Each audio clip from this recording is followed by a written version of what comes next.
तुम मुझे खून दो, मैं तुम्हें आजादी दूंगा। ये सिर्फ शब्द नहीं थे, ये एक आग थी, एक जुनून था, एक ऐसी आवाज जिसने लाखों लोगों के दिल में क्रांति जगा दी। ये कहानी है उस वीर की जिसे दुनिया नेताजी के नाम से जानती है। 523 जनवरी 1897 कटक के एक समृद्ध परिवार में जन्म होता है। नाम सुभाष चंद्र बोस। उनके पिता जानकीनाथ बोस एक मशहूर वकील थे और मां प्रभावती देवी एक धार्मिक और संवेदनशील महिला। बचपन से ही सुभाष में कुछ अलग था, डिसिप्लिन, देशभक्ति और सच के लिए लड़ने की हिम्मत। उन्होंने अपनी पढ़ाई प्रेसिडेंसी कॉलेज और बाद में यूनिवर्सिटी ऑफ कैम्ब्रिज से पूरी की। वहां उन्होंने पास किया इंडियन सिविल सर्विस। लेकिन यहां आता है उनकी जिंदगी का सबसे बड़ा फैसला, एक ऐसी नौकरी जिसका सपना हर कोई देखता है। उन्होंने उसे ठुकरा दिया क्योंकि उनके लिए देश की सेवा किसी भी नौकरी से बढ़कर थी। भारत वापस आने के बाद सुभाष चंद्र बोस जुड़ गए इंडियन नेशनल कांग्रेस के साथ। यहां उनकी मुलाकात हुई महात्मा गांधी और जवाहरलाल नेहरू से। लेकिन बोस का विजन अलग था। गांधी जी मानते थे अहिंसा ही रास्ता है, पर बोस कहते थे आजादी बिना बलिदान के नहीं मिलती। 1928 में वो कांग्रेस के प्रेसिडेंट बने, लेकिन उनके विचारों के कारण उन्हें पार्टी छोड़नी पड़ी और तब शुरू हुआ उनका अपना एक अलग रास्ता।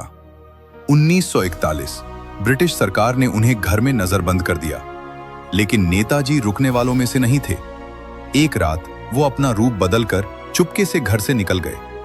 ये एस्केप इतना डेयरिंग था कि आज भी लोग उसे याद करते हैं। वो अफगानिस्तान के रास्ते जर्मनी पहुंच गए। वहां उन्होंने इंटरनेशनल सपोर्ट जोड़ना शुरू किया। 1943 सुभाष चंद्र बोस ने संभाली कमांड, आजाद हिंद फौज। ये सेना पहले से बनी थी, लेकिन नेताजी ने इसमें जान डाल दी।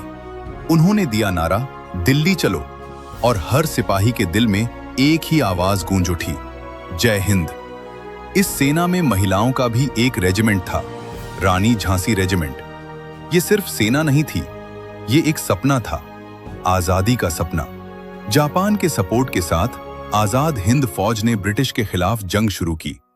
उन्होंने अंडमान एंड निकोबार आइलैंड्स पर कब्जा भी किया। ये पहली बार था जब भारत की धरती पर किसी भारतीय सेना ने ब्रिटिश को सीधा चैलेंज दिया। लेकिन यह सफर आसान नहीं था। रिसोर्सेज कम थे और ऑपोजिशन बहुत स्ट्रॉन्ग। फिर भी नेताजी कभी पीछे नहीं हटे। 1945 एक खबर आती है, ताइवान के पास एक प्लेन क्रैश, और कहा जाता है नेताजी उस क्रैश में शहीद हो गए। लेकिन आज भी उनकी मौत एक रहस्य है। कुछ लोग मानते हैं वो जिंदा थे, कुछ कहते हैं वो कभी मिले ही नहीं। सच क्या है, ये आज भी एक सवाल है। नेताजी सुभाष चंद्र बोस एक नाम नहीं, एक सोच है, एक हिम्मत है जो हमें सिखाती है कि अगर सपना बड़ा हो तो रास्ता खुद बन जाता है। उन्होंने अपनी जिंदगी देश के नाम कर दी और हमें एक संदेश दिया, आजादी बिना बलिदान के नहीं मिलती। आज भी जब हम जय हिंद बोलते हैं तो उसमें नेताजी की आवाज गूंजती है। नेताजी अमर रहे। जय हिंद।